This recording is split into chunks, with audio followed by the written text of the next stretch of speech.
Welcome to the African Photography Safaris podcast. In this episode, we have a few questions and answers, including a rather aggressive question that Alan will love to answer.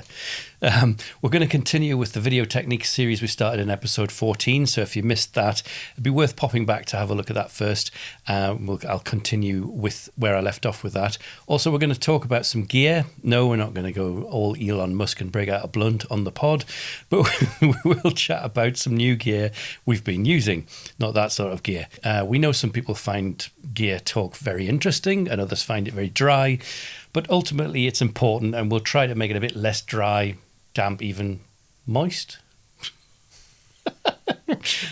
Perhaps not moist. So gear, equipment, accessories, tech, call it what you like. It's important because embarking on a photography safari, as we know, or any photography trip, really is a big thing. And it's rarely just as simple as grab your camera and lens, and let's go. We carry lots of other bits and pieces which are essential for stills photography, videography, but we also like to carry a few other bits that are useful for us, perhaps for enhancing our marketing, especially sort of BTS stuff, which people like to look on social media, YouTube and all this kind of thing. That's not the Korean band, by the way, the Korean boy band. It's behind the scenes. Yeah. I've never heard of it. I'm not surprised. but our guests also bring along similar bits and pieces too, just to give them a wide range of interesting stills and video footage. So we've got a few new things, and we'll be looking at what they are and why we have them and how we're going to use them. So, yeah. Let's get straight into our questions then, and we'll talk about video and then gear, and we'll finish on a couple more questions. Rupert Ashford asks, why should tourists be allowed to invade African wildlife reserves just to gawk at animals for entertainment? Ban this exploitation and leave these... What? Really? Yeah. Ban this exploitation and leave these creatures alone to live in peace the way nature intended. Which sounds to me quite a naive standpoint, right, to be honest. So... Okay, I was going to have to have a beer before starting. Let's get some strength in. I think the first thing that strikes me is probably why is Rupert listening or watching our podcast? Okay, it doesn't really seem consistent with his outlook, does it? Mm-hmm. This just leave them alone, romantic, sentimental narrative is very, very basic. It just ignores any facts and reality. The greatest single threat to wildlife is habitat degradation. That's a fact, okay? The land that these animals inhabit doesn't exist in a dream or in somebody's perceived utopia. It belongs to somebody. It belongs to governments, other organisations, more favourably, perhaps local citizen cooperatives like the Masai Mara Conservancy models, for example. Yeah, that's like the best case scenario, isn't it? However unfortunate that may feel, that's reality, okay? And we cannot change that at all. That land has to pay its way. It won't stay wild out of philanthropy. Well, in some very, very small cases it does, but it's extremely rare. Without tourism money, it gets sold, it gets ploughed, it gets fertilised, it'll get fenced, it gets grazed, it'll be logged, or it'll be handed over to trophy hunting, because people and governments, whoever owns this land, they will still need revenue from that asset. Yeah? Yeah. So conservation is not a fairy tale. To do it effectively in these habitats, it needs rangers, they need vehicles, they need salaries, fuel, infrastructure, the hard, daily, relentless grind, of keeping poachers out of the ecosystem. And right now, responsible wildlife tourism is probably one of the things that makes it, in fact, it's not even probably, it is one of the things that makes it financially viable. So, okay, Rupert, shut it all down, yeah? So we can pat ourselves on the back for being incredibly morally correct. But do we then feign surprise when the lions have vanished, the cheetahs are gone, there's no more leopards, the only elephants are their heads and tusks hanging in some sort of grotesque trophy hunter's wall or cabinet, and the only remnant of rhino is ground up in a jar in Southeast fucking Asia, in some sort of medieval quackery clinic, all while that peaceful and utopian wilderness turns into mass cattle pasture, palm oil, sugar cane or whatever. A significant amount of the money that people pay to go on safaris is invested in the habitat, in its protection, and local people's livelihoods, especially where we operate in the Masai Mara conservancies. Yeah. This is why we operate in these places. We can all have ideals, however, Rupert, but you are oblivious to any form of reality, and that reality is what always takes precedent. So hopefully that'll address it. Yeah, I mean, I think it's unfortunately it is a naive way of looking at things to say it like the way he has, because in an ideal world, of course, it would be great if we could just let the wildlife do its own thing. But it's not going to exist. It's not going to happen. As Alan says, somebody somewhere owns all the land somewhere, and if it's not managed for wildlife, it'll be managed for people, and there's the conflict. So anyway, there's a perfectly aggressive response to an aggressive question, I think. So fair enough. Well, yeah, but I mean, it's an aggressive response. But to be fair, if somebody phrases a question with a strikingly abrupt and accusatory tone with perceived superiority framed as condemnation, presuming that the worst intentions of others, rather than making a reasonable inquiry, using emotional charged words like invade and gawk and exploitation, Rupert immediately casts a moral, or anybody else that asks the same question, they immediately cast a moral judgment upon us that suggests that our wildlife tourism and others is inherently harmful and rooted in selfishness and ignorance, and that's insulting. It's incorrect, and it's appropriate to challenge that posture directly. It's a sweeping dismissal of an entire field of conservation-related travel, and to be honest, I don't think Rupert has ever experienced these wildlife reserves or spoken with the communities and conservationists, as we have many, many times. In fact, I suspect the closest he's probably been to an elephant is his best friend, Edward Trunk. If he had been there, he might understand. I don't know if anybody will understand that, but you might have to Google that. But he might understand that we might have to delete that as well. Far from being passive entertainment, ethical wildlife tourism is often the very mechanism that funds anti-poaching units. It supports local economies. It incentivises habitat preservation and wildlife conservation. These things are all so tightly interlinked. And it ultimately gives wildlife a fighting chance in a rapidly sort of developing world. And the absolute irony is that while claiming to defend nature, Rupert is actually undermining the very, very system that help protect it.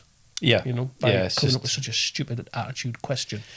I mean, I sort of understand why he's asked it, but again, I come back to the fact that it's because it's from a point of naivety. The world is as it is. It's not as you would like it to be, unfortunately.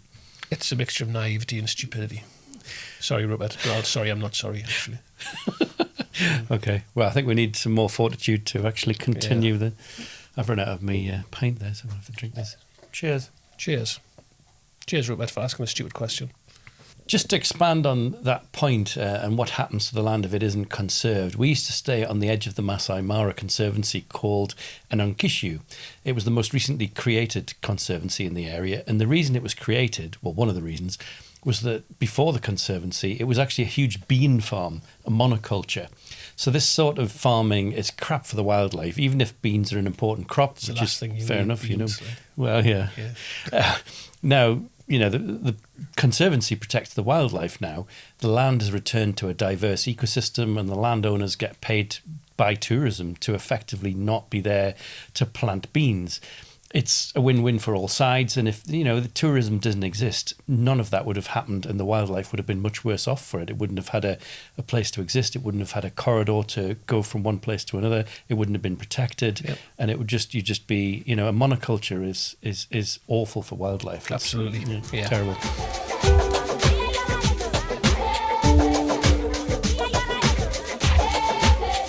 So moving on, Julian Zelazny. I think that's the correct pronunciation, asks about exposure. He asks that when I'm framing my photo and the histogram of the highlight warning is flashing and telling me that some part of my subject is blown out on the highlights, what do I actually do about it? Consider a case where I'm shooting a bird and that has a white patch on its face. All definition of the white feathers is lost. But if I close the aperture or lower the ISO, I lose the exposure on the rest of the bird. Do I underexpose and then turn up the exposure in post, i.e. post-processing, or is there a more elegant solution? Well, If your camera's meter's overexposing a key area of detail and it's burnt out, then yeah, it is advisable to underexpose and then dial it back later in post in your editing software like Lightroom or Capture One or whatever. You can always be selective with this and only, for example, bring back the shadows or selectively brush in the exposure, increased either manually or with an automatic mask or something like that. The way to think about it is to think about what are you actually trying to achieve. If a wing patch, for example, is showing flashing highlights on the camera, it's very likely that you'll not be able to recover any of that detail that you've lost. Having said that, it depends on exactly how your camera's set up. And in fact, on the camera model and make itself, because I think what people don't realize is that the flashing highlight warning is not always set at like 100%. It might be at like 99 or 97 or something like that. So, right. But anyway, so it's often set very slightly shy of actual overexposure. So it might be flashing at just under 100%. One way or the other, it's warning that you're getting very close to losing all the detail in that area. So it's best to take a few exposures with different amounts of brightness if you're not sure, and then you can pick the best one in post-processing afterwards. Remember, you always have to expose for whatever your subject is, and specular highlights can exist in bright feathers or fur or on water, for example. And in the sky. Yeah, on the sky, on whiteout skies. All sorts of things. How you do this depends on your exposure mode. So in manual mode, you can use a fast shutter speed or close down the aperture. Both will let less light in with different creative results. In aperture priority, dialing in some negative exposure compensation will actually bias the camera's metered shutter speed and make it faster, thus less time for light and reducing the exposure. In shutter priority, negative exposure reduces the exposure by closing the aperture. And in manual mode with auto ISO, it'll reduce the ISO. And yeah, underexposing to protect the whites does also make the darks even darker. That's just life, you know. you cannot. You've just gone all defeatist there. you cannot expose different parts of the same photograph at the same time. Expose it differently. The solution is either to shoot in less contrasty ambient light, or expose to protect the highlights, as we say, carefully increase the shadows in post-processing software. Yeah. Remember, digital files have got so much more latitude to lift shadows and then recover the highlights, but take it too far and yeah, you're going to get excessive noise, you're going to start increasing artifacts as well. Shooting in RAW format will help rather than JPEG, even though, you know, with JPEGs in modern cameras, they are excellent. But with a scene like a landscape, photographers might shoot 2, 3, or maybe even more exposures, often known as exposure bracketing, and merge them together as a composite in software, so you get high dynamic range. However, that's just not practical, you know, whether you've got a moving subject or especially wildlife, you know, it's just not practical at all. If you're shooting in RAW, your camera is storing so much more data to play with, and you're likely to be able to push and pull the highlights much more in post-processing.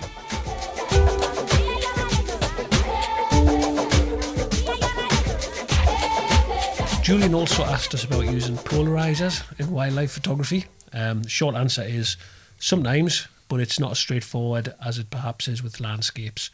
Polarizers are brilliant at cutting reflections from non-metallic surfaces, and they can deepen skies, saturate colours, and that's all great.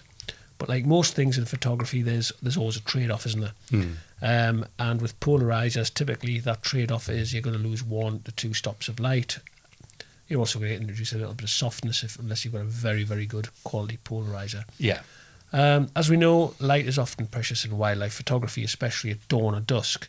Losing light means slower shutter speeds, higher ISO, probably both. There's also directional limitation. Polarizers work best when the sun's at 90 degrees to your subject. If you're shooting into or away from the light, which often happens in wildlife, the polarizing effect is minimal. So yeah, there's no point. It's just like anything else in wildlife photography. You kind of get what are you given, really. Yeah, you know, you can't say, can you just move around to where you're in 90 degrees to the sun? Yeah. I mean, they can, I think, be useful in theory in some situations, and I'm thinking glare on the water. Times when I've been photographing hippos or crocodiles, if the light's a little bit harsh. Quite how effective in reality, I don't know, because I haven't actually put a polarizer on and tried it. I have tried it, and it does work, but right. Obviously it cuts down a lot of light. Cuts it down, yeah. The reason I haven't tried it is because of the next issue that I'm going to go through, and I'm going to bring up, and often that the glare is pretty severe. Wet leaves and grass is another very, very good example of where it can be beneficial. But it gets more complicated with telephoto lenses, and this is the main issue. Telephoto lenses often show greater signs of image degradation, such as softness with filters, than the sort of wider angle lens counterparts do. It's like the lens focal length magnifies any issues. Plus, you're going to start introducing autofocus performance issues as well. That might start to suffer if you're losing light. Telephoto lenses might have huge front elements. Well, usually they do, which in turn require big filters, which can be expensive, or these expensive drop-in filters that go in at the kind of mount end of lenses as well. I've always thought they were a bit of a swizz in the fact that there's so much less material, but they've decided that, well, you still need it, so we're going to make it in a tiny little format, but we're going to charge you an absolute arm and a leg for them. Yeah, because they're made proprietary for the camera. That's why, isn't it? So with longer lenses, they can cause other problems. Image softness is something that I've seen with ND filters, which are otherwise fantastic on wider angle lenses, but they just go to shit quite quickly on telephotos. Yeah. I think it comes down to practicality. You know, if you've listened to a few of our podcast episodes, you've probably heard me say that wildlife photography is usually about trying to photograph a subject that's too small, too far away, and in crap light. Losing another 2 stops of light, which is a quarter of your light gone, is usually a deal breaker. Plus, it's another thing to lose or break on safari, you know. So, yeah, polarizers, nice if you can bring them and be bothered to, and, you know, you understand the downsides of them, but it's quite a compromise. And really, it's if somebody said, look, shall I buy one and bring one on safari? I'd be like, I don't think it's worth the money, you know. No. If you've got one, put it in the bag. Test it, see what you like, whether you like it or not. Chances are it'll be going back in the bag quickly. Yeah, you know. Possibly damaged. Covered in dust. Covered in dust, yeah. Okay, let's have another question. Simone Caterham asks us about how we deal with dust and sensor cleaning in the field. It's related to what we were just talking about with the polarizers. You've got to keep them clean. I'll start by saying that limiting lens changes during safari drives is important, and maybe you use a lens bag if you must change lenses. A shower cap's a good lens cover that can be quickly taken off and put back on. Having more than one camera body, each with a different lens on, that's like the holy grail, because if you can have one lens per one focal length per camera body, then you're never going to have to change the lenses and expose the sensor to dust and all the rest of it. So when you're driving along, keep your gear covered too. We don't carry any sensor swabs or anything like that to contact clean, but we do have a little rocket blower. Blow me hair. Very, very useful. Yes, for hairstyling particularly. Just don't put it in your cabin bag, because they look rather suspicious in the airport security. It does look a bit like a hand grenade, to be fair. Just being careful to start with. Just being careful to start with means that we've never had to do a contact clean on location in Africa. That's like touching the sensor with wet fluids. It's not really something we really do out there. No, I never have. And we usually do carry 2 camera bodies with a longer telephoto and another, in my case, with a shorter telephoto. So we rarely need to physically change a lens in the field. But it also means, again, we've spoke about this in the podcast before, if we have a second body, if one of our cameras develops any issues, we've got a sort of an alternative. So we'll come back to a few more questions soon after part 2 of our video series. Now, we talked about some of the basics in episode 15, but now we're going to get into a bit more detail.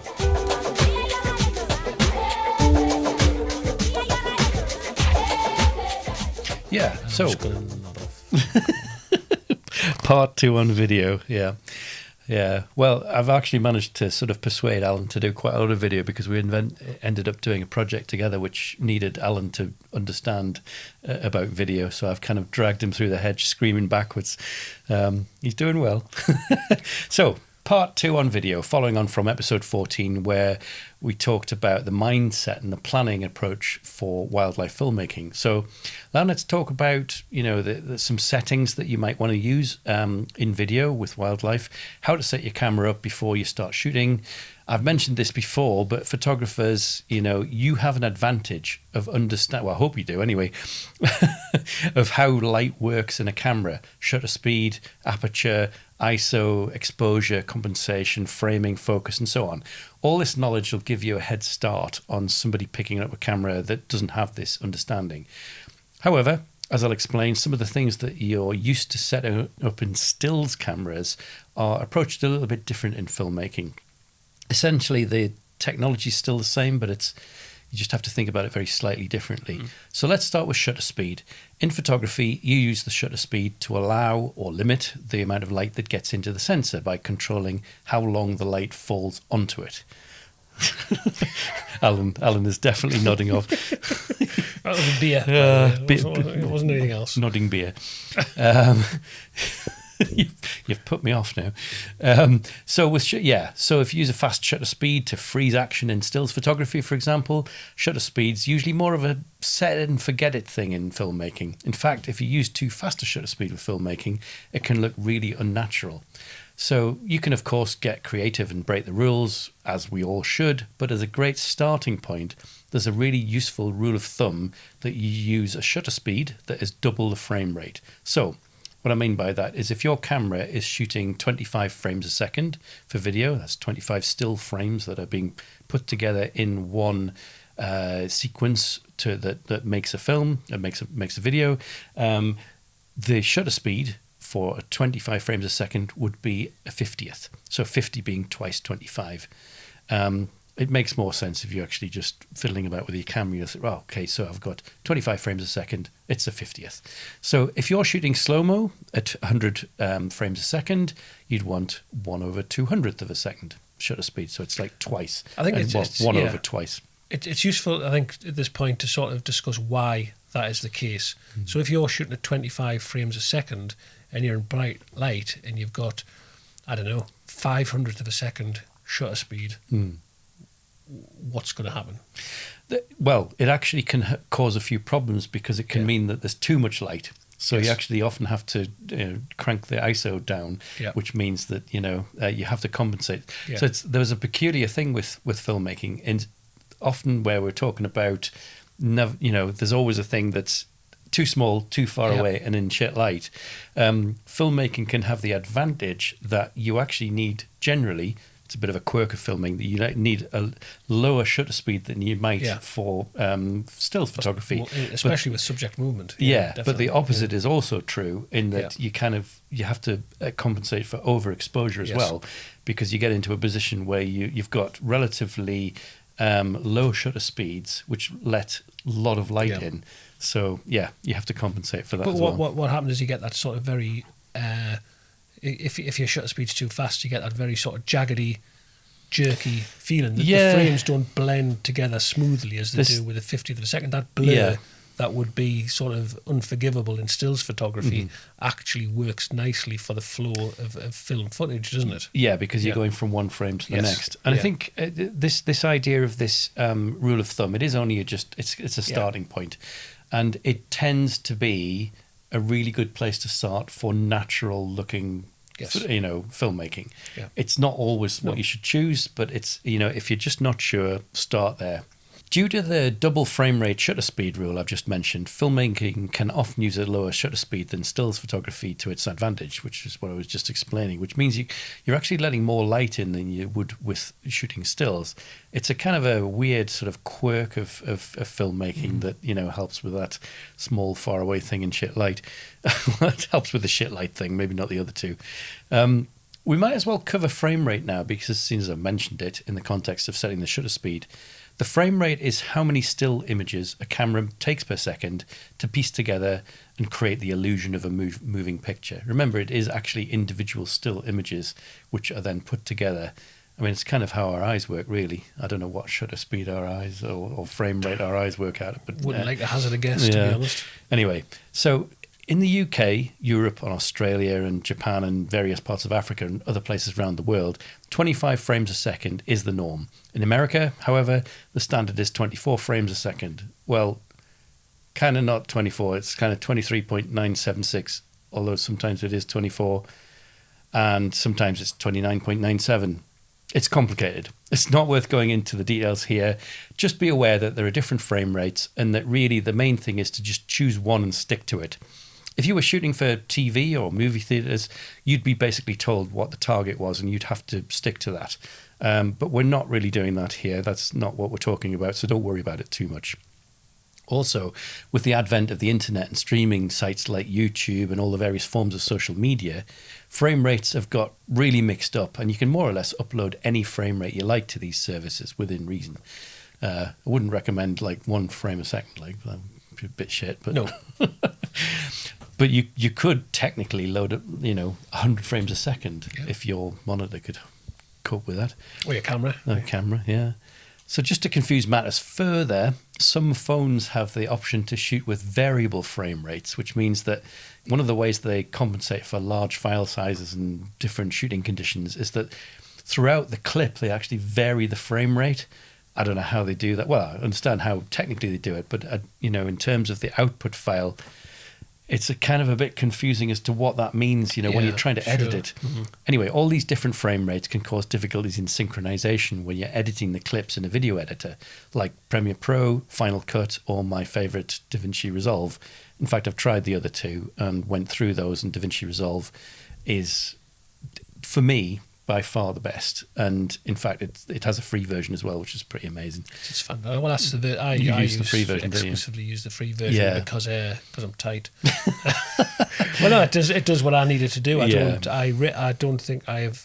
I think I've only once come up against one of the limitations, and that is speed ramping. But that's probably quite a sort of advanced feature, so we'll go back to it. I mean, there are various other things. Like I think that a lot of what I use it for is that there's it uses the GPU on the computer, so it, instead of just the CPU, which is the main processor, it uses the graphic process. Anyway, okay.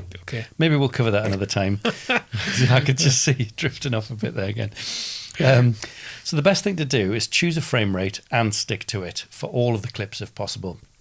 This is especially important if you're shooting a film with somebody else and you're going to be editing their footage with yours on the same timeline. For example, we're shooting with 3 cameras here, but they're all set to 25 frames a second to make my life a lot easier in the edit. Mixing frame rates can also cause synchronization problems with the audio, where the audio gradually drifts out over the clip, and it's an absolute nightmare. When you put them together with different frame rates, it can be a bit unpredictable.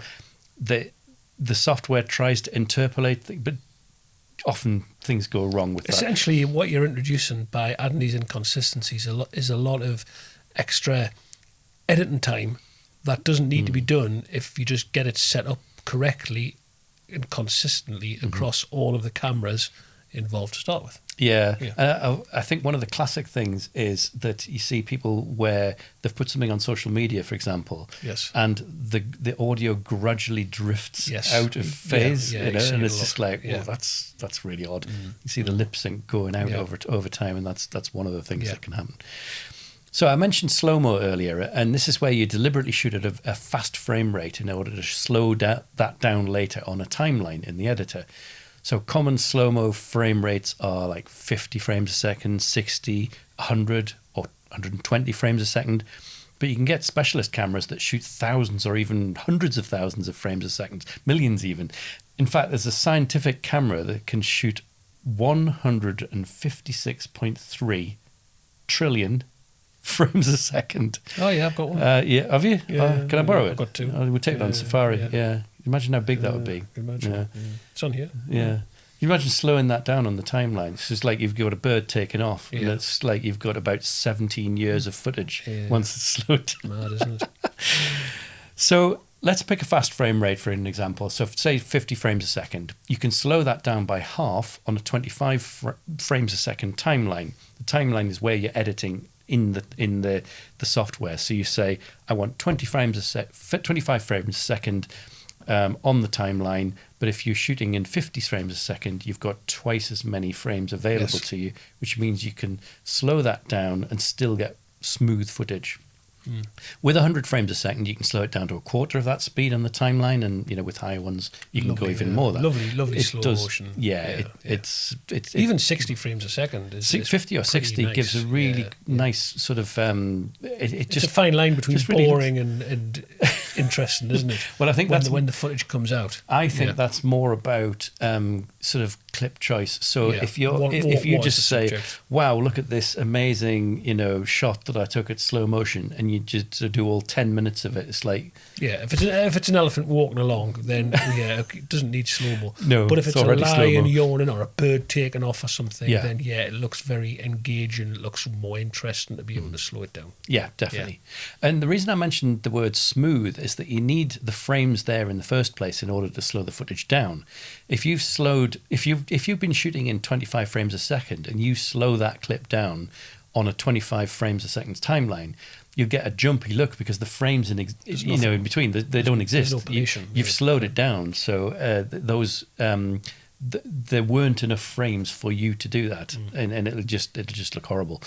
You'd be smearing 12.5 frames across 1 second, which just looks shite, frankly. With 50 frames a second, you have twice as many frames. Halving the 50 frames a second clip speed on the timeline stretches those 50 frames out into 2 seconds worth of 25 frames each. I hope that makes sense. I know there's a lot of words and a lot of numbers in there, but when you start editing it, it just makes sense. You think, right, okay, I've slowed it down by half, and I've got some lovely smooth footage. It's an easy way to think of it. 25 frames a second is normal. If you then go to 50 frames a second, you can slow it down 2 seconds over 25 frames a second. Yeah. It's basic maths, isn't it? It is maths. It looks very effective. Yeah, absolutely. 100 and 125 frames a second gives lovely slow-mo for wildlife and captures things we don't see with the naked eye as well. Some things that are easily missed, because wildlife tends to do things quite quickly. Sometimes the action happens in a blink of an eye and it looks amazing when it's slowed down. Some cameras have an even faster frame rate, like 240 frames a second, but for example, it might be, instead of getting that in 4K, you might get it in HD or whatever, or even 720 or something like that. So the resolution might come down. It depends entirely on the camera.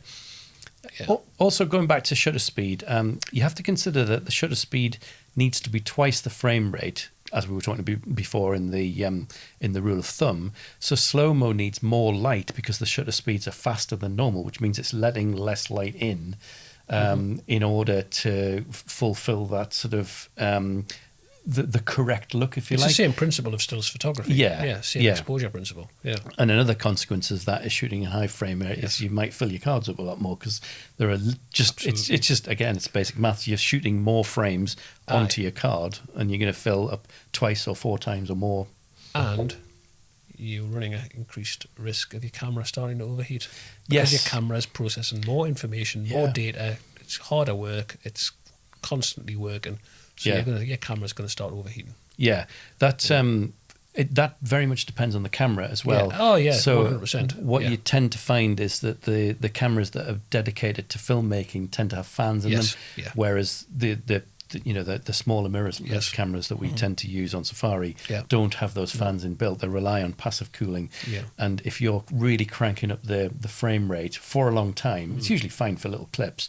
They tend to. We've had that issue here when we decided to do one of the podcasts in 50 frames a second, and my camera overheated, so it wasn't ideal. Yeah.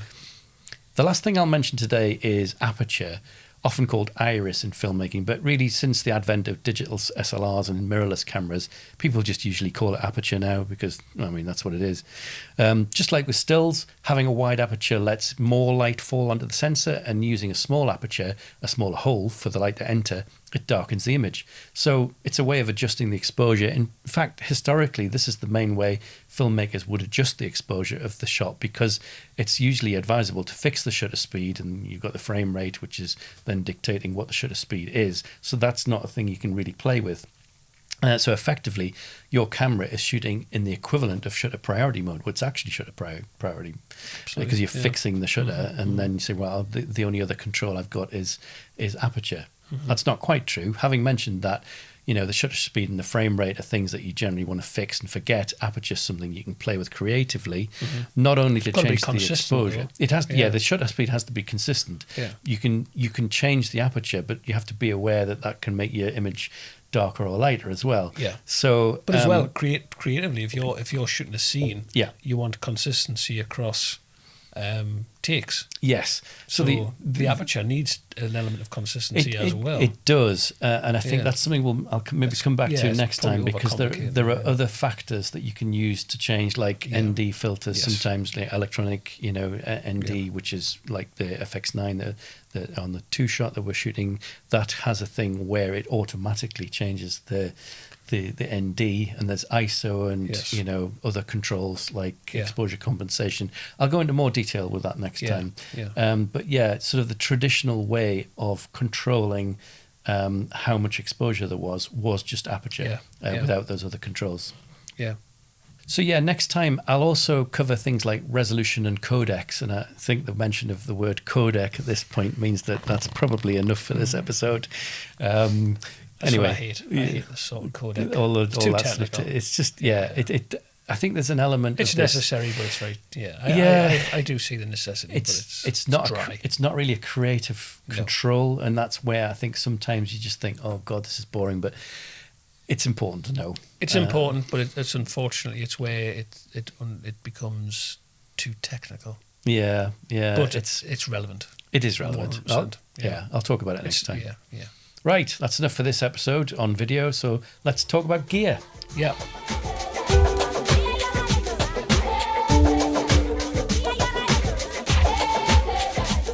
Gear, equipment, accessories, tech, call it what you like.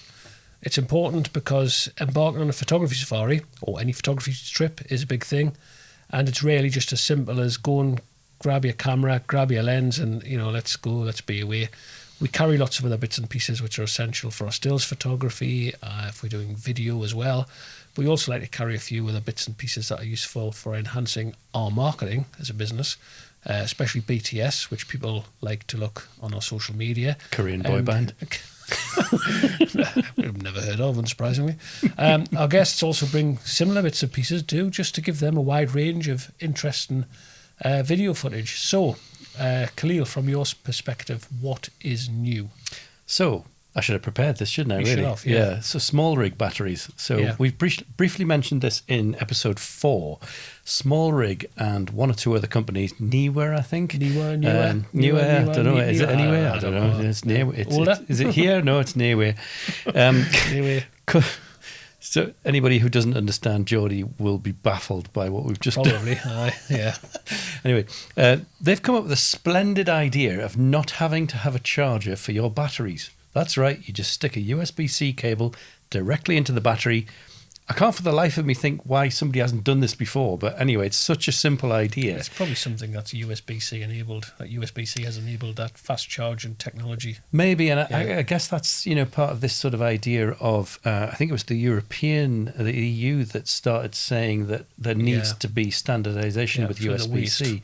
So, I mean, that's helped. So, so basically what you've got is, instead of a battery and a battery charger separately, you just plug the USB-C cable directly into the battery. Something that needs to plug into the charger, that's got a transformer, a plug, a transformer, and then another cable that goes into a charger, and then the battery goes onto the charger. Yeah. Now, as Kaleel says, whack a USB-C cable straight into the side of the battery, starts charging, winner. Yeah, so chicken dinner. I was going to say that, but I beat you to it. So obviously, if you've got a cable that plugs directly in, you still need a charger, but the advantage here is that you can use a multi-charger. So you can use one of these little USB brick charger things that has multiple USB outputs. So you can charge multiple devices at the same time, batteries, cameras, torches, anything, phones. I've carried these kind of USB hub chargers around for years, for my phone, battery chargers, all sorts of other things. But to not have to bring the specific battery charger for every type of battery is great, because it's like there's always like a proprietary, can't say that word, proprietary charger that you need to use. Used to be, yeah. And I just remember from the old Nikon days, and I think Sony were the same. It's like that'd be 150 quid for their charger. I mean, what? It's ridiculous. So now it's sort of democratized the idea. You just have one USB charging hub with lots of cables coming off it, and you can charge whatever you like with that. And these batteries mean that you just plug directly into the battery. Something I mentioned actually before you sort of say anything about this, that there are one or two of them where I think it's the NPF batteries that we've both bought actually. They fit on the back of things like the Atomos displays and the small HD displays. Very convenient. Occasionally, I think they're because of the way that they've got this extra bit of charging, they're slightly too big to put inside some cameras. And people like with Blackmagics have said, well, they don't fit inside. The door doesn't close when the battery's loaded. Something like that. So be aware of that. But generally speaking, for the ones we've come across anyway, they're very convenient. You just plug them in and that's it. Yeah, absolutely. I think as well, every ounce, every gram, every inch is precious in a camera bag. If you don't have to carry 3 or 4 proprietary chargers, then you're winning. Absolutely. We've won the chicken dinner. You won the chicken dinner. But you can probably use your laptop too if you've got sort of good USB-C outputs, high wattage. It's all about versatility and having, like Kaleel says, a generic USB hub that can charge your laptop, your camera, your battery, your phone, your iPad, your torch, whatever. All of these USB devices are much more convenient than these dedicated chargers for each item. Yeah, absolutely. So Exhibit A, and I'm going to drop a photo in here afterwards for the YouTube version. Exhibit A and B, I suppose. These chaps here are the blue Smallrig NPF style batteries that fit into screens like this small HD screen and also the Atomos screens and recorders and so much other gear. But Smallrig do all sorts of other batteries, so it might be worth getting some of this if it says you carting around a load of proprietary chargers, for your camera. Do check that the battery door shuts first, but but as well, you can also think about, you can charge your battery inside. If you haven't got one of these Smallrig chargers, you can charge your battery inside your camera. But what these Smallrig cameras do is they allow you to charge. If you've got 3 or 4 USB-C outlets, you could effectively charge 3 or 4 batteries at the same time. Yeah, because typically you'll use a few batteries in a day. If you can just like come in after a safari drive, just put them all on charge and have them and sort of forget them. That's ideal. Definitely. So moving on from batteries, something that is really, really important, and I would say it's probably the most frequently asked question that will get asked by a lot of our guests. How much beer do you drink during a podcast episode? Guests who are travelling with us always ask about camera bags. And I've recently had a bit of a change with my camera bag in the old haulage department. When I was in South Africa and Botswana just in May last month, I seem to become increasingly aware of the ball. It's always been a ball ache carrying my camera backpack because it gets quite heavy when you're schlepping it around airports, Especially if it's hot. Yeah. But I don't know what it was in May. I just really started getting a bit pissed off with it, to be honest. You're getting old. Yeah, well, that's right. It's been the bag that I had was a backpack. It's great, fantastic bag. I've used it for well over 10 years. It's been all over South Africa, Botswana, Kenya with me. It's been northern Europe and many other places too. So I can't grumble about it. It's still in great condition. Served you well. Yeah, and I will still use it. But like you say, the weakest link here is me. None of us are getting any younger. No. And a heavy backpack I'm older than you are. is just starting to feel more and more difficult. So I've made a decision to upgrade to wheels and packing cubes for more versatility. And my research has headed to this. I'm not sure how this is going to fit in on the cameras, but we can see it. The Transit Carry-On Roller, which is made by Wandrd. Wandrd without an E, it's more Wandrd. I don't know. Wandrd. It's difficult to kind of show the detail here in a podcast format, so we'll do some better formatted photos of what I'm talking about Plus, obviously, people listening on audio won't see this, so we'll But put they some won't photos see up it. on the website we'll do as well. that. So I'm yet to actually use it for the very reasons I bought it, but I'll do a more detailed review of my findings later this year because, as I say, we do get asked a lot about bags, and I'm just going to put it back down on the floor. We do get asked a lot about bags, so it's something that I take very seriously when I recommend something. It has to be something that I am absolutely confident in, and testament to that is me using it. So yeah, it's important that we have actually dragged this bag around international airports, across cities, onto more flights, then onto the Savannah and through the Bushveld and, down into camps and things like that, before I can turn around and say, yeah, pick up this bag, go and have a look at it. I think it's great. I've used it. So let's take a look at some photos. What we've got is this tough polycarbonate back and a sort of tarpaulin, like nylon material. Obviously, it's compliant with carry-on sizes for most of the major airlines. Some of the budget airlines like Ryanair and EasyJet in the UK and Europe, they're probably going to kick off with it. Yeah. But your bigger KLM, British Airways, decent big long-haul airlines, that it's fine with that. On the outside, we've got large pockets, one divided up for organising bits and pieces, plus oversized laptop compartment. We've got this two-stage handle for shorter and taller people, massive big tough wheels and lots of storage inside. Now, I'm currently using this Pro Plus camera cube, also made by Wandrd, I'm not sure, which it's not quite as deep as the next one up. So the reason I did that is because I use an APS-C camera system, my lenses are actually quite small compared to the full frame equivalents. So is your Fuji APS-C, is it? Ooh, what happened to me mic there?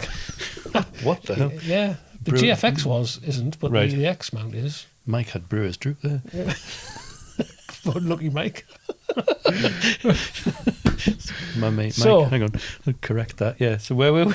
So I'm using this Pro Plus camera cube. It's not quite as deep as the next one up, but it gets my gear in. And because it's not as deep, it gives us a little bit of extra room on top for flat storage. Maybe some clothing, jacket, a hoodie or whatever, We've got these compression straps with magnetic connections, some storage here too for a little Apple AirTag, which fits nice and snugly in. I find these really useful. I carry these Apple AirTags in both hand luggage and in my whole luggage. I think we've mentioned this before, haven't we? It's like a really, really good thing to do, so you know where your luggage is. Except it also introduces anxiety. It does, because it's like if it does not follow you fast enough. Yeah, so if your Apple AirTag can't pick up a signal, or perhaps you can't pick up a signal because you're out on the, you're sitting waiting on the runway for takeoff, and your Apple AirTag's still saying that it's in bloody Timbuktu, in Jomo Kenyatta Airport somewhere. But yeah, eventually it does catch up with you. But if you arrive at your destination and you get on the Wi-Fi and then you get a last seen 2 minutes ago and it is still 400 miles away or 4,000 miles away, then yes, you have got problems. Yes, but yeah, at least you know where it is then. At least you know where it is, so you can actually say to somebody, there's my bag, But yeah, this little Apple AirTag goes nicely in the top there. There are 4 handles, not 4 candles. There are 4 handles. Is that what you wrote on the script? 4 candles? No. It's a Two Ronnie's joke. 4 candles. I want 4 candles. He wants 4 handles. Oh, 4 handles. Oh, right, okay. It's a bit of an old one. Anyway, so there are 4 handles, 1 on each side for easy handling. If you're pulling it out of top, when you're in the plane and you're pulling it out the overhead things or whatever they're called. On top of a nun's head. Oh God, don't go there. Yeah, that's another story. So it's good, easy handling, and this bottom handle also doubles up as a sort of stand to help prevent it from toppling backwards as well or forwards. Chunky zips too, little security latches, so they're not going to stop anybody getting into your bag, but it's a bit of friction. It's going to delay them getting in a little bit. One of the tricky things about many products is that, and it's not just related to bags, tripods is another classic example, is that we want them to be super tough, we want them to be well built, we want them also to be ultra lightweight, and we want them to be very affordable, and we want all of these sort of qualities at the same time. But in most cases, you can only pick 2 out of the 3. So I do think one of the sacrifices is it's slightly excessive weight, but it comes with the advantage of the protection. It's got the polycarbonate bits in, it's got the handle, it's got the wheels. So, let's be realistic. Something's got to give somewhere. We carry around the tools in our bags that we use to do our jobs, our cameras, our lenses, our laptops, all our bits and pieces. So we do need these bags to be reliable, we need them to be tough, and we need them to be hard wearing. But it's nearly 1 kilo heavier than my old bag, and that's quite a lot. But it's got wheels, it's got a handle, convenient. Inevitably, that is going to add to the weight. You can't have everything. So I also invested in a laptop bag as well. It was recommended. That's the insert that the laptop goes into, isn't it?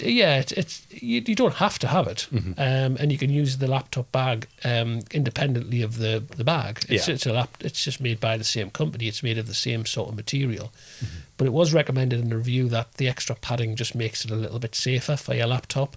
But I also like the fact that the laptop bag can double up as a stand as well. It's made to. It's made for up to the size of a MacBook Pro M4 14-inch. So that's important. It's a tight... Wouldn't fit mine then. No, it's a tight fit, but it provides extra security. There's nothing else going to go in there once it's zipped in. It is a tight fit. But as I mentioned, I did go for camera cubes with less depth, so that laptop bag will also sit in the main compartment too, give an extra bit of padding from the outsides, depending on what else I may or may not have in there.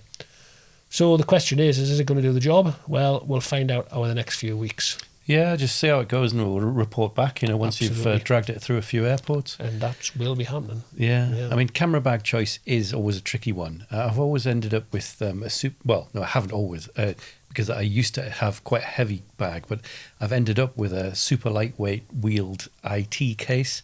IT in the sense that that's the company name, not that it's, IT. Just switch it on, switch it off and switch it on before it works. Exactly. It also fits on the budget airlines, which is useful. So it's quite small and it's like a hard shell case. The downside with it, though, is that while it does have a hard shell exterior, it's basically got no protection on the inside and is relatively small for a camera bag. I'll probably have changed it by the time we go to Kenya. I've probably got something different, but that's what I have been using. It's convenient. It's not that big, but it's protective. You can put quite a lot of stuff in it, but you have to think about like maybe putting a pair of underpants next to your lens or something, just to make sure. Clean underpants, obviously. Skids on your lens. Oh, no thanks. Imagine that. What's that smell in the safari vehicle? Anyway, so you have to think about, padding your camera gear because it just doesn't have any of that, but it's ultra lightweight. I've seen a lot of people, including you, lugging around, these massively heavy backpacks for years. Too much. I just can't be arsed with that, pick it up and put it on my back. I mean, a lot of years ago I used to do that, but for a long time now I've had bags with wheels. If you're going to get wheels as well, try and get one that has these wheels that sort of have the multi-turn. I don't know how you describe it, but they don't just go in one direction. The multi-swivel. As a caveat to that as well, those multi-wheels are going to be more fragile. Maybe. There's more moving parts in them. Yeah. They're going to get more shit caught up in them, bits of grit and gravel. So it's something else to consider as well. Yes, I do get the convenience, but it's more moving parts and more fragility. I think it depends. Yes, you're right. I haven't broken one yet, but I do have a good line in breaking suitcases. I remember hauling out of Wilson Airport in Kenya with half of my suitcase hanging out. It was just like, that's that gone then. Gaffer tape's not going to help this. Anyway, so anything with wheels, and especially swivel wheels, in my opinion, are just so much easier to manhandle around airports. Not so good maybe on rough ground, but it's a compromise. You can get them with bigger wheels, but So another thing to mention about the wheeled cases is the telescopic handles that make them, you can drag them along.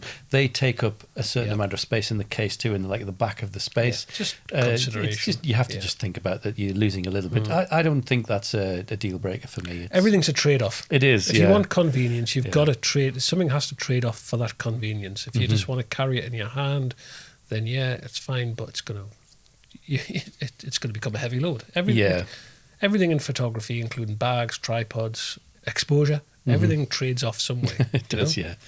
I used to use a much bigger and heavier but more padded wheeled case. And that was great in the sense that you felt like everything was very, very protected. But by the time you've got a couple of camera bodies and a couple of lenses in there, that was it, you know. Yeah. And it also weighed 3 or 4 kilos more than my current case. So it's kind of, it's compromise, you know. So I prefer a light case, which I'll then sort of try and strategically pack around. But I know I can get more in it than, say, if it was I'll use the things that I need to pad the technical gadgets rather than the padding, if you see what I mean. I mean, I'm not saying that's the right way to do it. It's just the way I do it because it's lighter. Preference, isn't it? Yeah. And as you were saying earlier, every gram matters. See, that I get what you're saying, but that doesn't fit with my... I'm very... not nervous. Nervous is not. I don't really know what the right word is here. But when we go through airport security, I like my bag. I like to if invariably my bag does get checked. Yeah, mine too. Okay. Yeah. So when I open this bag and you see the sort of the security person's face of horror, what I don't want is lenses wrapped in underpants and socks and t-shirts. I want everything neatly in a camera cube or a padded bag. I've got a place for everything. So when it's all taken out, I know I can very easily and very confidently put it all back together again. Yeah. And I know everything's safe, rather than wrapped up in socks and underpants, you know. So that doesn't cut it for me. To be fair, though, I mean, you know. the way I tend to approach it is that because I've had my so many... worst nightmare, that. Well, in socks, so here's your Reg Grundies, Yeah. No, well, I don't mind that. It's just the sheer lack of organisation. I know that's you're my a sort of a bit an OCD sort of stickler Very for that OCD, sort of thing. yeah. Well, the way I tend to, because I've had so many bags over the years, I've sort of accumulated like I'm getting a hot sweat now just thinking about it, to be honest. I can It's see not- it. it's starting to get a panic attack. You get a bit worried. Yeah. It's a hyperventilation. It's like you get worried about my packing. Remember in France when we had to take every single battery and every single lens and every single hard drive? That's why we try and go through Amsterdam if we can, because it's just like, oh God. It was a nightmare. Having said that, though, even with like Newcastle have got these new sort of fancy scanners where you can leave everything in. Yeah. But still, the last time I went through, I was just going to Dublin, and they said you'll have to take everything out because I said, what is it this time? I didn't even have any camera gear in there. It was for a dance competition. I wasn't dancing anyway. They said it's your deodorant. And I was like, what do you mean? And they said, well, because sometimes deodorants use the same chemicals as explosives. And I'm like, you just can't tell what they're going to check. So, if you bank on the fact that they are going to check your bags, and this is something we try and tell people in terms of the way we approach packing, you're better than I am, but try and pack your bag so that you know your bag's going to be searched. Make it modular, make it easy. Just take stuff out and put it back in. It's a place for. It's a bit of a cliche, but it does make a difference. It's a place for everything, and everything in its place. And if I've got batteries, they'll be in a little battery holder, and they'll be in a specific section of the camera bag. Memory cards are in a memory card wallet in a specific section. So I know all these little padded inserts that I've got. They are, Velcro, and they are put in a place, so I can very very quickly pack and unpack, or unpack and pack, whichever the case may be. To be fair, I mean, I do the same. I've got these sort of lightweight little zip bags that I can take stuff out. No, I mean, the underpants and socks are sort of the icing on the cake. And we joke about underpants and socks, but this is another thing we tell people is that what you've got to imagine with your hand luggage is take enough stuff so that if your hold luggage goes missing, then you're not completely screwed for the rest of the holiday, because it has happened. In fact, it has happened. Not to us. To one of our clients, poor thing. He lost his bag. He lost his bag in Paris before he even got to Nairobi. So we were on the phone to the airlines trying to sort this out, and he didn't get his bag back, his main case back, until he returned at the end. And that's my doorbell. That's bad timing. Very, very, very bad timing. Yeah, right. Apologies if you heard my doorbell go there. That was was your butler? I'd ordered it was me. When I ordered a tablecloth. All right. And my tablecloth arrived. Was that to wrap some camera lenses in the camera bags to go in the camera? It's for Kenya, yeah. Actually, just going back to that, I was saying that because of over the years, I've had so many different bags. I've accumulated all the little sort of foam insert things. So actually, what I do is I'll use those things, and they're usually Velcroable if that's a word. I think it might. Well, I've invented it now. If it's not it's a word, Velcroable though. It'll not stick. It'll not stick. It'll never catch on.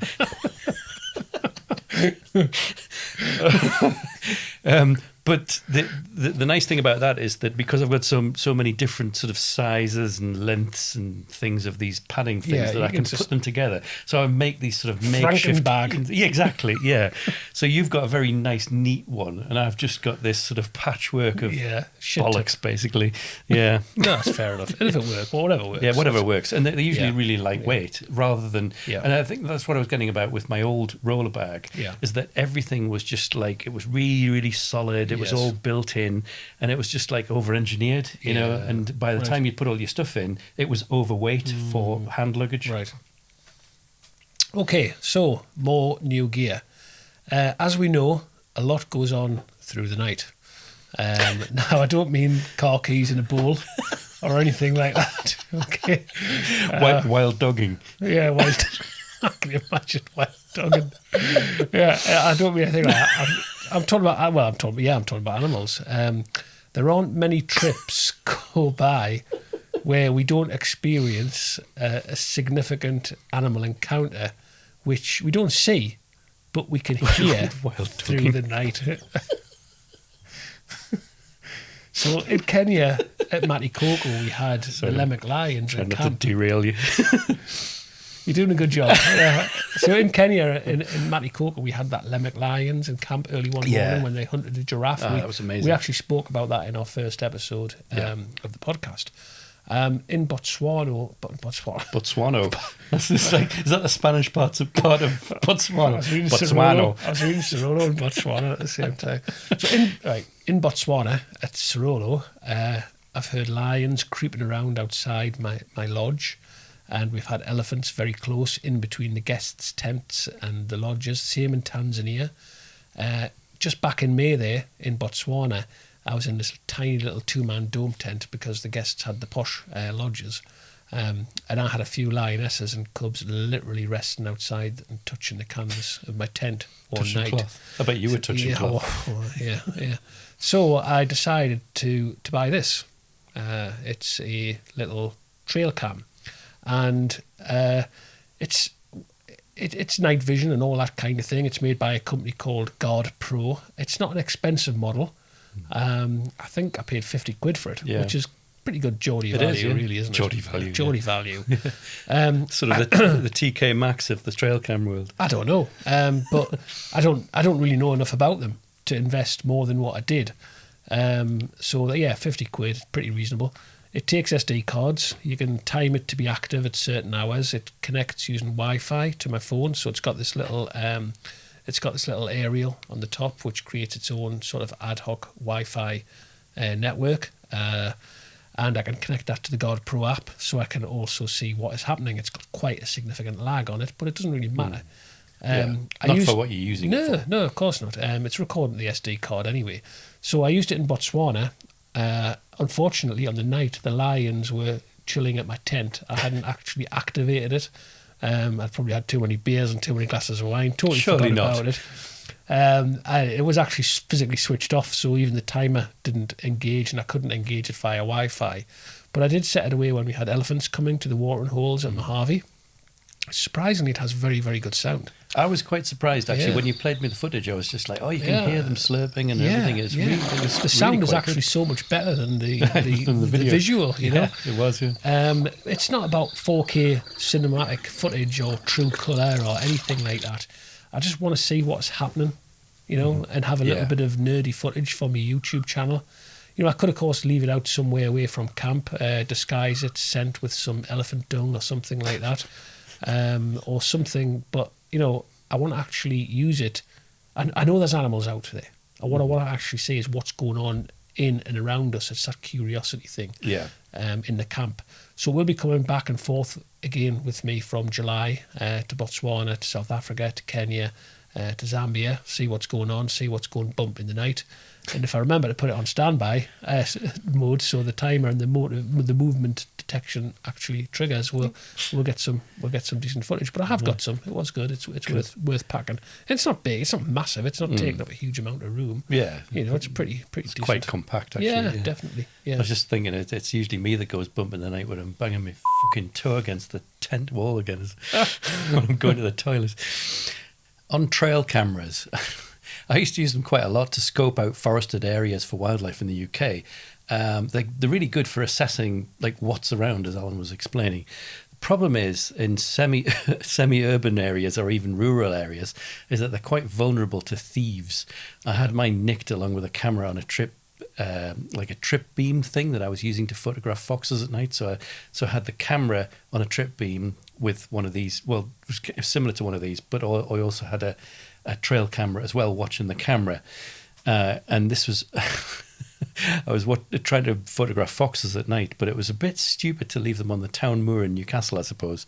And when I went to the police to report them missing, it was one of those moments where the guy looked at me as if to say, "Are you kidding? You left them out on the town moor?" And I kind of sort of walked out there with my head hanging down, thinking, "You fucking idiot." Yeah, that's going to be a little bit embarrassing, isn't it?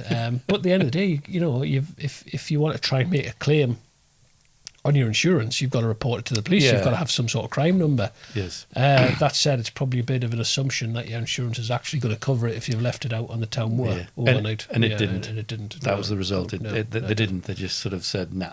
It doesn't surprise us, to be honest. But you've got to try these things. Yeah. So moving on, we've got something called Monty. Is it a full? So we've got, you run your own there if you're going to do the full Monty. So I've got two Montys, and these little Montys here are made by a company called Three-Legged Thing, and I can only hold one at a time, to be honest. So we've got Monty 1 here. Monty one-legged thing. Yeah. So what are Monty? So Monty are mini pan and tilt accessory mounts for hot or cold shoe ports, and we've got Monty 1 with its little cold shoe port there. And we've also got Monty 3, which has this Picatinny reel and a little lever clamp to hold that, which you can detach and just use a cold shoe if you'd rather. Now, what these are very, very useful for things like field monitors. They're useful for LED lights, sound equipment, for example. I also use mine to hold my Insta360 if I'm doing some BTS type work while I'm actually photographing. Just stick it on top of the camera. Slot that into the camera, cold shoe. Insta360 goes on the top, and it's pan and tilt, and it's adjustable. So while you're photographing grebes, we can see right up your nose. Absolutely, yeah. Excellent. You can see my eyes rolling back when I miss another shot. So they're really good for just BTS type stuff. But yes, other companies do make them. I've got a couple of these from another company. But my old ones just don't feel anywhere near as robust or feel as well engineered. I was just going to use that exact term. They're well engineered, aren't they? At a very reasonable cost that they actually are, and they just feel much better. They feel a lot more reliably. Interesting. I've seen this Monty 3 on this Picatinny reel with the Picatinny reel bolted into a tree trunk like that, and then this sort of put up to sort of form a sort of 90-degree thing, and you can put the trail cam up, so that's bolted into a tree. Right, yeah. You can take it off, and you've got your trail cam attached like a tree trunk or a fence post or something like that. Hopefully this is coming across on the audio as well, but I think the idea that you've got this sort of thing that you can attach to other things that means that they're robust and it's a flexible system basically, and it's well engineered as well. Yeah, so I'm pretty pleased with them actually. Yeah, they're good. They're very useful, and they take up next to little room in the camera bag. And like I say, they're very robust. I think we mentioned Three-Legged Thing a few times actually. That they just seem to make really good stuff. They do, and they're quite reasonably priced, and they're British made, and they do listen to people. They listen. I know I follow Three-Legged Thing very much on social media, and they do have great conversations with their customers, with their users, including myself. I know I've sort of, I don't want to blow my own trumpet here, but I do think I had a bit of a influence in producing the monopod specific head. Is that Alan or Alana? No, or whatever that's it was the monopod. That's just named after Alan Turing, not Alan Hewitt, unfortunately. Oh. But the Airhed Trinity, I did sort of say you've got to make a monopod tilt head, and eventually they came up. And I'm not saying they made it because of me, but I like to think that maybe I did have a little bit of influence, and they probably listened to this thing. Yeah, he's a bit full of himself. Absolutely. Yeah. So it's good. So sticking with three-legged thing, here we have the new Airhed Vision, and I'm trying to sort of get this in shot. Basically, the Airhed Vision is. Can I just say that obviously some people aren't watching on YouTube, so we will again put we'll photos put some on photos on the website. We might. We might. Well, we will, yeah. If Alan can be asked. So I think it's best thought of it as a bit of a bigger brother to the existing Airhed Trinity, which I use a lot with my monopod. Now, like the Airhed Trinity, the Airhed Vision is a pan and tilt head, and each of these movements are lockable and independent of each other. So it's ideal for using as a tilt head on a monopod, which is basically where I use it, but also as a compact pan and tilt head on a tripod. It comes with a detachable arm for video use. So this big arm here that you see, you can take that off here, and then you've just got the small unit itself. That's quite an interesting thing, because when I've all the tripod heads that I've ever used, I've always ended up taking the pan handle off, because it just ends up either pan handle, yeah. Oh, is that not what it's called? I don't know what it is, but a pan handle. I'm sure there's a Viz book. There's probably a pan handle. Pan handle, yeah. But I always just find it's like always in the way. I know it's useful for creating a nice smooth movement, but it's just, for me, it's always in the way. And I find you can do the same kind of movements just by grabbing the camera and moving it around. But that's just me. As well, it's useful for packing. If you're hiding it in a bag, yes, you can take it off and you can pack it much more efficiently. It's not an awkward shape then. So the Airhed Vision, the new Airhed Vision, is much larger. Well, not much larger, it's a little bit bigger than the Airhed Trinity. But the key functional difference here is the Arca Swiss plate on the top can be detached and moved around 90 degrees. Yes. So it can be used with L brackets on camera bodies. It can also be used with camera cages, and also to facilitate sort of vertical orientation for stills and video. Yeah. Love it or hate it, vertical video is something we can't ignore. You know, in the words of 80s flat-topped parachute pants, one-hit wonder, Vanilla Ice, stop, collaborate and film vertical. I'm sure he said that. So that's shit, isn't it? It's got a full scraping the barrel there. It's got a full 360 degree pan head. And a tilt range of -75 to plus 90 degrees. It's available in this sort of matte black colour. It's what they call the darkness colourway, and it's also going to be available in lava, which has got a bit of orange in, and a moss, a green sort of colourway too. The darkness, is that like mock 1980s metal cover band? More 90s darkness. 90s darkness. Last one from me is this little gimbal head for my iPhone. We do a lot of, it's a DJI Osmo 7P, and we do a lot of snippets of video footage with our phones, and for good reason. They're capable of producing some really, really good 4K quality footage, and it's also very easy to do it with your phone.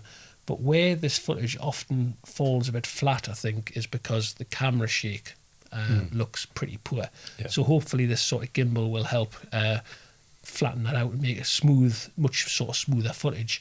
It's got 3-axis stabilization. It's got an integrated fill light. It's got a multifunction module with gesture control, wireless microphone support, built-in extension rod, and a little tripod. So just kind of take that extension rod out so I can see what's going on. So if you want to do sort of selfies from a little bit of distance, and you've also got this little tripod extension on the bottom too, to kind of go tabletop if you're doing sort of commentary or something on a static subject.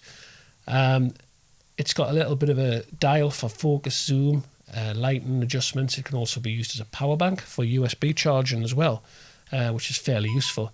That's a fairly new thing for me. It's not something I know a lot about, but I did some research. I wanted something that was available at a decent price. I know DJI are industry leaders. It also scored well on reviews, and what was quite important, that it's something that packs down into a fairly compact unit compared to some of the others, which they're not heavy, they're just an awkward shape and size to actually pack, you know. Yeah.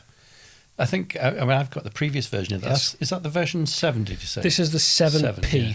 And Right. the difference is the 7P comes with this little the light thing. yeah. The bottom, That's quite important, actually, because Yeah. if you're either in low light situation or a harsh light situation, having that little bit of extra fill light on your face on the selfie Yes. side of things is really useful. Yeah. And also one thing I noticed with yours compared to mine, which is 2 versions ago, like the version 5, is that the tripod section on mine is a separate It's a thing you separate have to unit, screw isn't in. it? Yeah, And it's that's much right. nicer to have Yeah. it built in, and you just slot it out, and as you just did there, just take the 3 legs out. Yeah. I like that. Yeah. It's a nice little sort of progression. Absolutely. They're just really good. They're sort of, obviously using your phone in terms of, they don't take the film themselves No. or the photos, but the stabilization in Yeah. a very small package for a pretty reasonable price, actually. They're not expensive. No, they're not expensive. too bad. For yeah. what they do, they're not expensive. Yeah, no, I think they're good. Just for context, I think it's important to say that these Osmos are fantastic for little phone type things, but they're useless for anything bigger, like a it's too heavy. mirrorless camera or It's just too heavy. like the FX9, for example, we're shooting on. It's just far, far too big. I've got much larger versions of the same thing, if you Yes. like, but bigger sort of filmmaking versions of It's those. not convenient, though, is it? They're more expensive. They're more convoluted to set up. Yeah. They're actually quite difficult to sort of balance. They're expensive. They've got loads of settings. Yeah. They're big and bulky. Yeah. I mean, they're fantastic. I mean, I use them all the time for smoothing out the footage Yes. of the bigger cameras. But It's the It's a for me, pain. it's the convenience of the iPhone, the quality that it's Yeah. capable of, and just having that sort of BTS and just smoothing it out a little bit. Yeah. That's what I want. you know? absolutely. So, Yeah. And then you get to the big, like the really big cinema cameras. Yeah. And I was on set once with a full Steadicam, and they're great, but they're an absolute nightmare because Yeah. you basically need another person It's to somebody's stand job, alongside isn't you it? Yeah. to set Yeah. them up, balance them, Yeah. put them on you, and then you go off and do your thing with the Yeah. camera. Yeah. So it's quite nice to just have something that you just put your phone on and just like a couple of Yeah. clicks and you're away.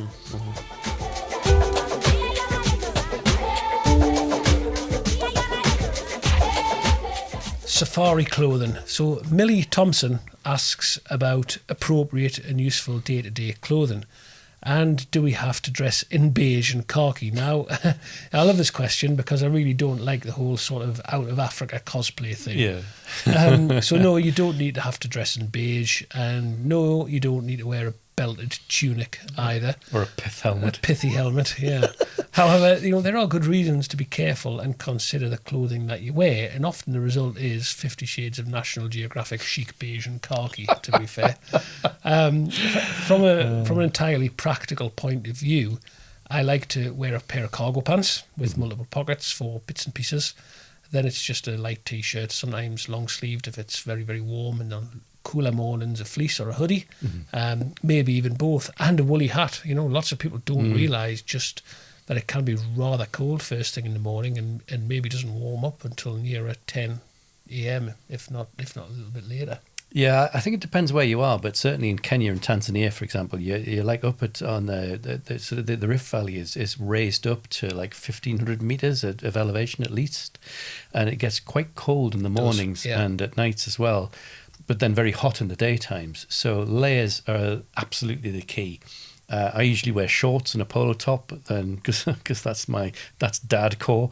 But then I have extra layers. I usually take a down jacket with me, which sounds ridiculous, but an actual down jacket is really useful because it packs down very small. It's quite light, very warm. and very warm as well, and you can just take it out of your bag and stick that on. And especially when the winds are whipping across the plains in the mornings, when you're in the pre-dawn, before the sun has had a chance to warm things up, it can get very, very, very cold. Yeah. Most people tend to avoid white because it looks filthy quickly with the dust.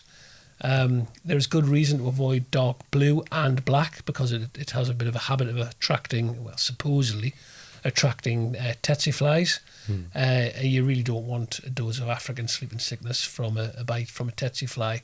Plus, sometimes it can be a bit hot. Dark colours absorb heat. That said, I often do wear a black T-shirt or a hoodie. I've never had a problem with the flies, but interestingly, in some areas of Tanzania, where there is a notable tsetse fly issue, they hang dark blue and black flags up in trees to attract them, and they have some sort of poison on them too. They infused in the cloth. So tsetse flies are present in South Africa and Botswana too, but not as widespread as Kenya or certainly in Tanzania. Well, as you know, I'm a crap Arab, which means that I'm half Lebanese, which should mean that I'm good at avoiding the heat, but I'm rubbish. So I don't wear anything dark. I'll tend to wear white things or very light things which reflect the heat. Otherwise, it's just going to have like a radiating effect, an absorbing effect of the sun's rays. Having worn dark clothing sometimes, it makes a massive difference wearing white or light colours. Some people say avoid wearing really bright clothing, but I'm not sure if it's even a thing, to be honest. Maasai lads wear bright red and everything. Yeah, and also I think, what you've got to remember is that the animals don't see you as human when you're in a vehicle. Okay, maybe it's a different thing if you're doing a walking safari. But when we don't do that, and I think when you're in a vehicle, they just see you as like it's a moving box with some moving things inside, and I don't think we've ever come across a problem where there's been an issue of disturbance to the wildlife, and that's what it's all about. And the guides would say, if there is an issue with that, the wildlife guides would say, I don't know, put a coat on or something. In 30-degree heat. So camouflage clothing, a lot of people seem to think you go on a wildlife photography safari, you've got to wear a bit of camouflage clothing. No, it's a bit of a farce, to be honest. I think in wildlife photography, it's very anthropomorphic. There's that word again. It makes very naive assumptions about the acuity of an animal's senses. It's based upon our own crap visual perception, as it was primarily developed for military uses. So there are good reasons behind the whole beige and khaki thing or natural coloured clothing, even if it does send you sort of mirror to sleep. Pockets are king.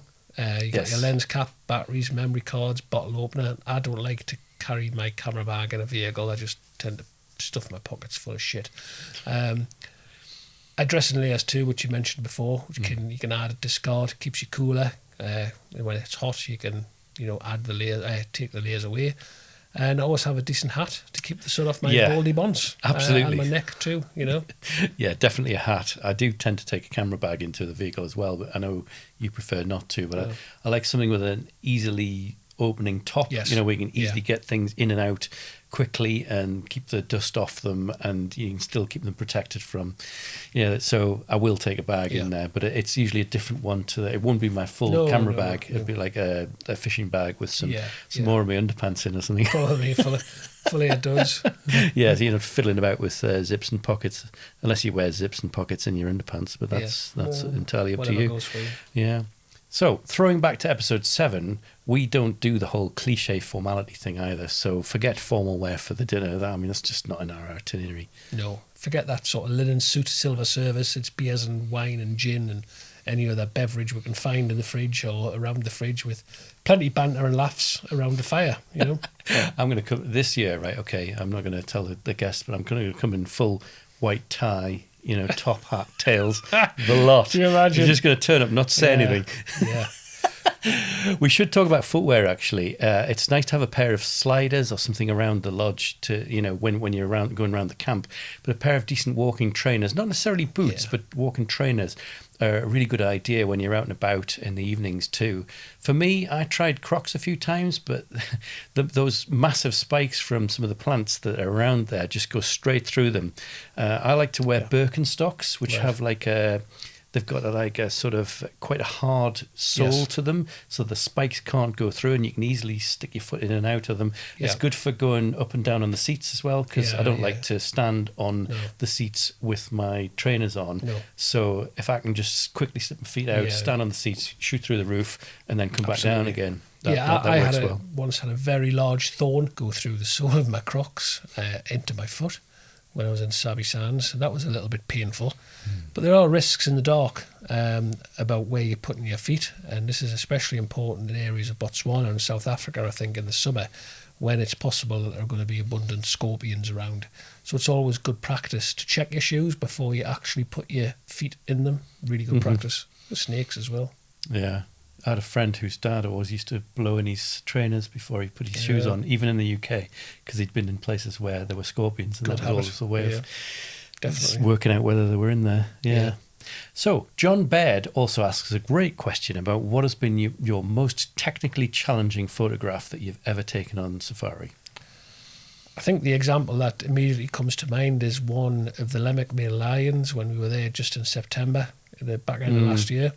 So we'd had a fantastic afternoon and early evening with the lionesses and the juveniles and the cubs of the Lemmick pride, and then we found the male.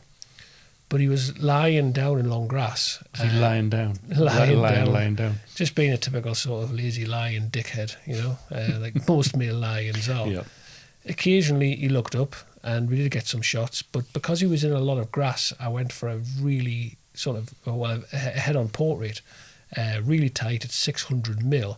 So my lens was stopped down as far as it would go because it's a variable aperture based on the zoom. And even at ISO 12,800, I could only get 1/35 of a second. I didn't want to zoom out because when of you all say the grass. stopped down, you mean opened up? Probably, yeah.